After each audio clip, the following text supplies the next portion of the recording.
Continuamos entonces con esta segunda cultura, que vendría a ser la cultura nazca, una cultura muy representativa, sobre todo por una parte, ¿no?, que está muy clara aquí, que son las líneas. Y esta cultura se desarrolló aproximadamente entre los años 300 y 600 después de Cristo. No tuvo una duración demasiado amplia o demasiado duradera por factores climáticos que siempre van a ser muy preocupantes, pero también algo que quedaba pendiente de mencionar en el segmento anterior es que culturas como las de Mochica o las de Nazca y otras propias también del intermedio, ya sea el intermedio temprano o ya sea el intermedio tardío, es que estas van a ser en la parte final o en algunos casos en la parte incluso de apogeo, van a ser vistas o van a ser amenazadas en todo caso por las que vendrían a ser las culturas del intermedio. En el caso de Mochica y de Nazca principalmente, van a ser producto, o su decadencia también va a ser producto, no solo de los fenómenos climáticos y de sequía que siempre se producen en las zonas costeras, sino también por la amenaza militar proveniente de grandes sectores de la sierra, en este caso provenientes de Ayacucho, ¿no?, el imperio Wari, que va a cernirse como una gran amenaza y que va a terminar ya sea, digamos, llevando, ¿no?, a la extinción a estas grandes culturas. Entonces, retomando esta idea, la cultura nazca es una cultura que se desarrolló, más o menos lo tendrán un poco claro, ¿no?, en la costa, pero en la costa sur. Sobre todo, siendo un poco más específicos, en la llamada zona del Valle del Río Grande. Más o menos también nos da una idea de qué tan importante haya sido esta cultura por la zona, ¿no?, en la cual se haya desarrollado geográficamente.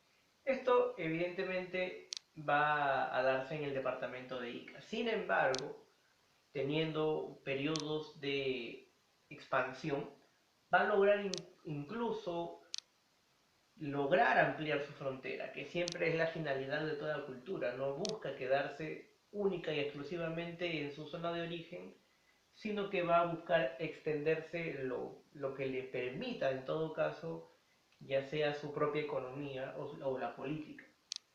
Entonces, esta cultura logra extenderse por el norte en el llamado Valle de Chicama, lo que hoy día conocemos como La Libertad, hasta la parte un poco más al sur, en el llamado Valle de Acari, lo que hoy día es Arequipa. Y su centro político religioso va a ser justamente el centro de Caguachi. Este va a ser el centro político religioso más importante dentro de los tantos también que aparece en la cultura nazca. Su descubridor no va a ser una persona totalmente desconocida para nosotros ya a estas alturas, es el alemán Max Uhle. Max Uhle se convertirá entonces una vez más en el descubridor o una de las primeras personas que trabaja, ¿no?, científicamente las culturas peruanas. ¿Qué hay de su economía por parte de Nazca? Tú de repente por ahí imaginarás que se enfrentaron o se encontraron con algunos problemas dada la zona geográfica. Si bien están en el Valle del Río Grande, esto no quiere decir que el sustento vaya a ser, pues, ¿no?, constante a lo largo del tiempo. Y es justamente lo que más o menos tú estás pensando, ¿no? ¿Tuvieron problemas? Sí, problemas de sequía, problemas de ausencia o carencia de lluvias principalmente. Es una zona, si te pones a pensar acá en la zona de Ica, es una zona principalmente desértica. Entonces, problemas van a tener. ¿Y cuál va a ser o cuál va a ser su finalidad desde el punto de vista de la economía? Extender la llamada frontera agrícola. La agricultura siempre va a ser el modo de subsistencia, ¿no?, en mayor o en menor medida. Entonces, la finalidad de estos señores principalmente va a ser extender su frontera agrícola, es decir, buscar un ingreso sostenible para poder desarrollar la agricultura. Entonces, ¿esto qué nos lleva a pensar? Que tuvieron que buscar soluciones a estos problemas. Digamos que la solución de repente que tú me podrías decir más sencilla, más rápida es, profe, dejar el lugar e irnos a otro lado con mejores condiciones climáticas. Sí, pero no siempre huir es la solución al problema. Entonces, extender la frontera agrícola, ¿cómo? No olvidemos aquí entonces que va a ser importante para estos señores la agricultura, en mayor medida, claro está, y la pesca, en menor medida. Ahora, ¿cómo yo logro desarrollar una agricultura en una zona principalmente desértica? Bueno, tengo que buscar una solución a este problema y esto se va a dar con la construcción de puquios y canales. Los puquios y canales va a ser, digamos, aprovechable para estos señores para el desarrollo de la agricultura. Pero ¿qué pasa en aquellas zonas donde el río no llega? O donde no se ve, o donde uno puede verlo de manera directa. Estos señores desarrollaron las llamadas galerías filtrantes. Las galerías filtrantes van a ser una solución muy importante al problema de la escasez de lluvias, porque van a aprovechar la llamada napa freática. ¿Para qué? Para poder redireccionar el agua, ¿no?, que está pasando por debajo de la tierra y poder direccionarla ya sea a estos canales o a estas reservas que ellos mantenían también, ¿no? Los llamados ojos de agua, que tienen una forma de espiral, justamente aprovechaban el agua de la napa freática para poder sostenerse en el tiempo. Y esto también nos va a llevar al siguiente punto, que sería el de la sociedad. Es una sociedad, digamos, ¿no? Es un estado de carácter teocrático militar.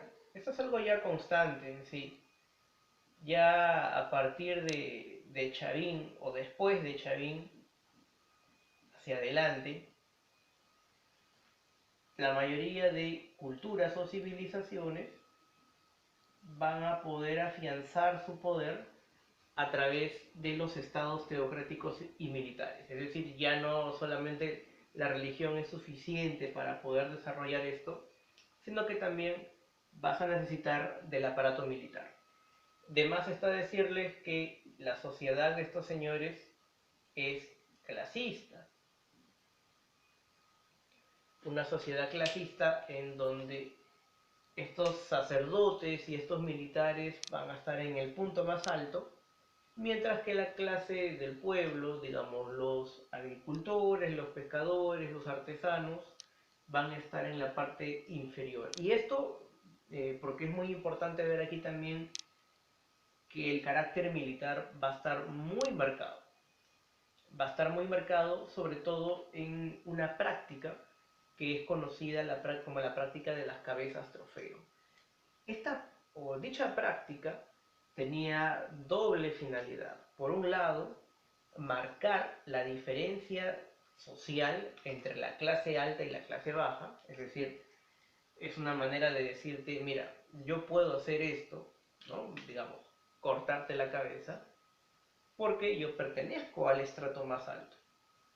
Y si tú de repente quisieras, ¿no?, rebelarte por algún motivo o por alguna razón, ya sabes pues lo que te va a pasar. Las cabezas trofeo, que es un término acuñado por el alemán Max Uhle, nos mostraba ya en una primera vertiente, una primera variante, la diferenciación social, que es algo que está muy marcado. Pero también la práctica de las cabezas trofeo se manifestaba como una manera de ahuyentar al enemigo. Era una práctica militar, ¿no? Degollar al enemigo y justamente infundirlo al miedo y al temor.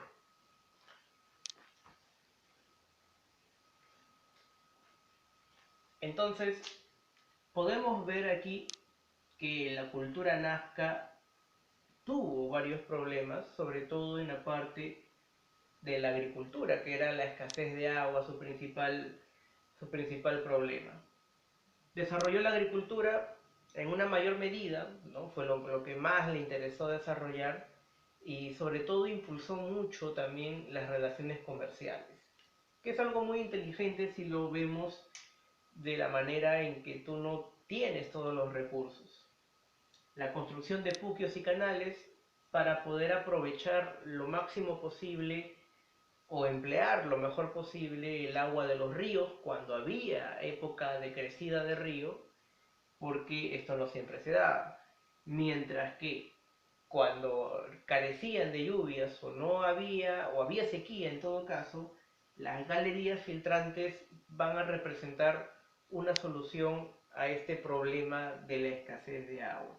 No olvides que la sociedad sigue siendo clasista, un estado teocrático militar marcando mucho la diferencia de clases, ¿no?